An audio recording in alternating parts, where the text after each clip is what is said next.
హిందూ జనశక్తి అనే సంస్థను ఎందుకు మీరు స్థాపించాల్సి వచ్చింది? దాని లక్ష్యం ఏంటి? ఏం చేస్తుంటారు ఈ సంస్థ ద్వారా? తప్పకుండా అండి. దాన్ని చెప్పాలి అంటే దానికంటే ముందు కొన్ని వీడియోస్ ఒకసారి మీకు చూపించాలండి. నేను చూపిస్తాను. బ్రహ్మ ఎంత నీచుడు, ఎంత భయంకరుడో అర్థమైంది. అరే మీ దేవుళ్ళకి మీకు సిగ్గు, లజ్జ, మానం, మర్యాద, నీతి, న్యాయం ఏముండదా? ముందు మీ దేవుళ్ళు తన్నండి వెళ్ళి, ఒరే బ్రహ్మ ఇదేం పండ్రని అడగండి వెళ్ళి. మీ అందరూ బాగా తెలుసు, శివరాత్రి శివుడు అమ్మాయిలు ఎత్తుకెళ్ళిపోయి రాత్రంతా హానీమూన్ చేస్తున్న రోజని, శివుడు అమ్మాయిలు ఎత్తుకెళ్ళిపోయి రాత్రంతా హానీమూన్ చేస్తున్న రోజని ఆ జగన్ చూడండి. శివరాత్రి అంటే శివుడు అమ్మాయిలను ఎత్తుకెళ్ళిపోయి హనీమూన్ చేసుకున్న రోజంట. ఈ బతుకులు. దశరథుడికి పుడితే వంశస్థుడు అవుతాడు రాముడు, లక్ష్మణుడు, ఇంకా మిగిలిన ఇద్దరు తమ్ముళ్ళు. వాళ్ళు అసలు ఈ వంశానికి పుట్టినోలే కాదు, భూతం వచ్చి పాయసం ఇస్తే పుట్టారు. కాబట్టి వాళ్ళది సూర్యవంశం కానే కాదు. దొంగ మాటలు ఆడుతున్నారు వీళ్ళది. సూర్యవంశం కానే కాదు, భూత వంశం వాళ్ళది. కాబట్టి భూతాలకు పుట్టినోళ్ళు వీళ్ళు. మొదట ఏం చేసిందా మరి కౌశల్య గారు గుర్రం దగ్గరికి వెళ్ళింది. ఇప్పుడు ఈ నలుగురికి గుర్రము తండ్రా, భూతము తండ్రా? ఆలోచించండి ఒకసారి, ఎంత బాగుందో. వాళ్ళ గ్రంథాలే చెప్పే. ఇప్పుడు చెప్పండి, రాముడికి తండ్రి భూతమా, గుర్రమా? అసలు దశరథుడికి కొడుకుగా పుట్టే లేదు. దశరథుడి వంశస్థుడే కాదు రాముడు. ఎందుకంటారు? రాముడిదే సూర్యవంశం కానే కాదు. ఎందుకంటే భూత వంశం, భూతమే తీసుకొచ్చి ఏమిచ్చిందంటే పాయసం ఇచ్చింది. ఇప్పుడు రాముడిది ఏ వంశం అవ్వాలి? అయితే భూత వంశం అవ్వాలి, లేదా గుర్రం వంశం అవ్వాలి. ఇప్పుడు చెప్పండి, రాముడి తండ్రి గుర్రమా, భూతమా? ఇప్పుడు తేల్చుకోండి. మీ దేవీ దేవతలు వీళ్ళందరినీ చూసుకుంటే ఎవడు పుట్టుక మంచిది ఉంది? చిచి గుర్రం. అంజనాదేవి భర్త ఎవరంటే కేసరి. వాయుపుత్రుడైనా సరే లేక శివుడి వీర్యం వల్ల రెండిట్లో ఎట్ట పుట్టినా సరే ఇది వ్యభిచారమే. ఇది అక్రమ సంబంధాల పుట్టిన పుట్టుక. వినాయక చవితి మోస్ట్ పాపులర్ గారు మన ఇండియాలోని వినాయకుడు అందరూ నమ్ముతారు. హిందువులందరూ వినాయకుడు స్టోరీగా తీసుకెళ్తే పర్లోకంలో బాత్రూమ్ ప్రాబ్లం వల్ల ఆయన పుట్టాడు. పరలోకంలో బాత్రూమ్ ప్రాబ్లం అంటే వీళ్ళు ఎంత అరాచకంగా హిందూ దేవుళ్ళని నిత్యం దూషిస్తా ఉన్నారు. అసలు వీళ్ళకున్న అర్హతలేంటి? హిందూ దేవుళ్ళని, హిందూ ధర్మాన్ని ఇందాక వాడు అంటున్నాడు కదా, రాముడు దశరథుడికి పుట్టలేదని. ఇప్పుడు అలాంటి క్వశ్చన్స్ బైబిల్లో మాకు బోల్డ్ ఉన్నాయండి. యేసు అనేవాడు ఎవరికి పుట్టాడు? యోసేబ్ అనే అతని కొడుకుగా ఎంచబడతాడు అని చెప్పారు. నిజానికి యోసేబ్కి మేరీకి శారీరక సంబంధం రాకముందే పుట్టాడు అంటారు. ఆ పుట్టింది ఎవరి సంబంధం వల్ల అంటే పరిశుద్ధాత్మ వలన కలిగిన గర్భం అంటారు. మరి ఇప్పుడు యేసుకి తండ్రి ఎవరు? యోసేబా, పరిశుద్ధాత్మ? యోసేమో నా తండ్రి యెహోవా అని చెప్పుకున్నాడు. మరి యెహోవానా? ముగ్గురు తండ్రులు. కానీ చరిత్ర ఏం చెప్తుంది? తాల్ముడ్ ప్రకారం చూసుకుంటే రోమన్ సైనికుడు ప్యాంతర్ అనేవాడితో పడుకొని మేరీ అనే ఆమె యేసుని కనిందని చెప్పేసి ఒక ఇది ఉంది, థియరీ. అలాగే అగస్టస్ అనే ఒక రాజు ఉన్నాడు. ఆ రాజుతో పడుకుని యేసుని కనింది అని చెప్పేసి ఇంకొక కథ ఉంది. ఆన్లైన్లో దొరుకుతున్నాయి ఇవన్నీ కూడా. ఆక్టేవియస్ అంటారు అతన్ని. ఆ తర్వాత క్వింటోలస్ అని చెప్పేసి ఇంకొక అతనితో గడిపి యేసుని కనిందని చెప్పేసి ఇంకొక కథనం ఉంది. ఇంతమందితో తిరిగి కనిందని చెప్పబడుతున్న మరి యేసుకు చరిత్ర పెట్టుకుని యేసుని దేవుడు అనుకుంటున్న వీళ్ళు రాముడి గురించి, రాముడి యొక్క పుట్టుక గురించి మాట్లాడతారు.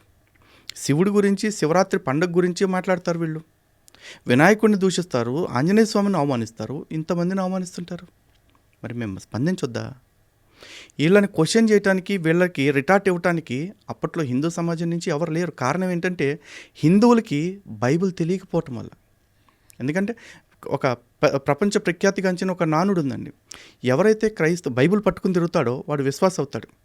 ఎవడైతే బైబిల్ ప్రచారం చేస్తూ ఉంటాడో వాడు పాస్టర్ అవుతాడు. ఎవడైతే బైబిల్ చదువుతాడో వాడు ఎక్స్ క్రిస్టియన్ అవుతాడు. ఎందుకంటే ఆ బైబిల్ కరెక్ట్గా చదివితే దానిలోంచి ఎవడైనా బయటకు వస్తాడు. మేము వచ్చినట్టే అంతే. బైబిల్ నిండా అంత దారుణమైన పదాలు ఉన్నాయి.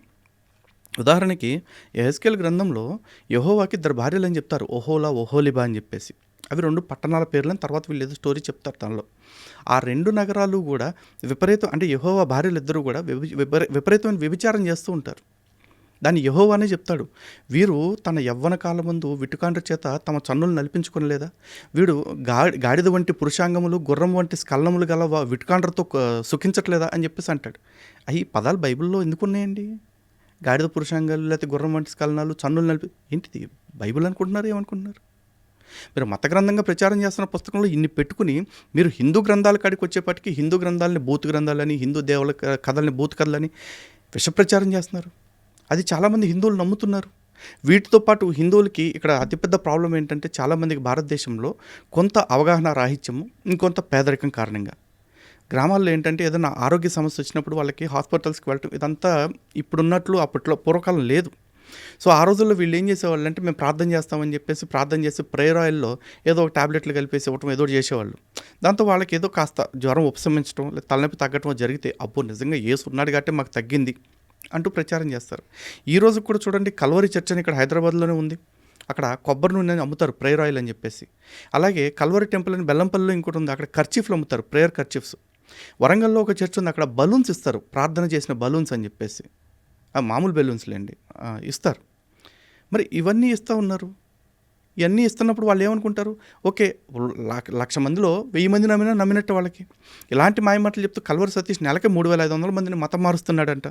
దాదాపు సంవత్సరానికి ఒక ఇప్పటివరకు 30 లక్షల మందిని ఎంతమందిని మార్చాలని చెప్తున్నాడు ఓపెన్గా. మరి ఇలాంటి వాళ్ళందరినీ ఎవరు అబ్జెక్షన్ చేస్తారు?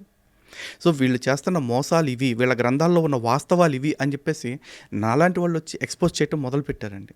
మేము ఎక్స్పోజ్ చేయటం మొదలుపెట్టిన తర్వాత ఇప్పుడు వీళ్ళ ఆగడాలకి కొంత అడ్డుకట్ట పడింది. ఇదివరకంత ఉధృతంగా వీళ్ళు మత మార్పిడి చేయలేకపోతున్నారు.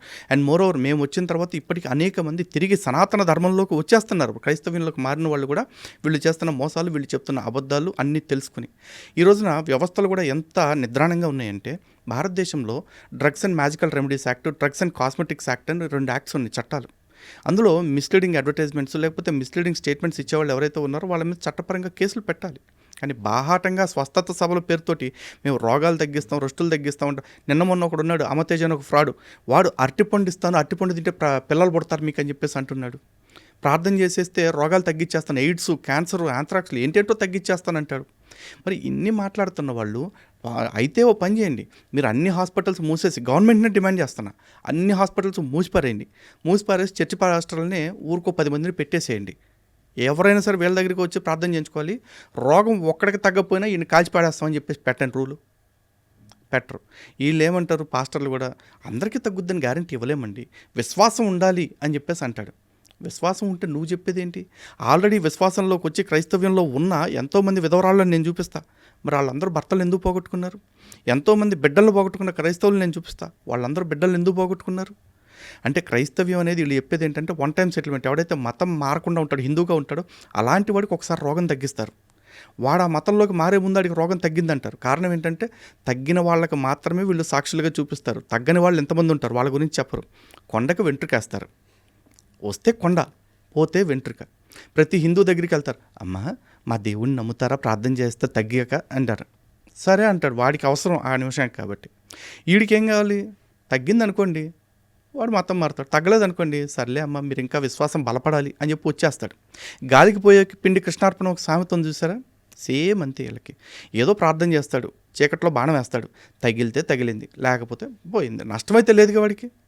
సో ఈ విధంగా ఎక్కువ మందిని మత మార్పిడి చేస్తున్నారు. మత మార్పిడి అనే కంటే కూడా ఆధ్యాత్మిక హత్యలు చేస్తున్నారు వీళ్ళు. ఈ పాస్టర్లు అందరూ కూడా ఆధ్యాత్మిక హంతకులు.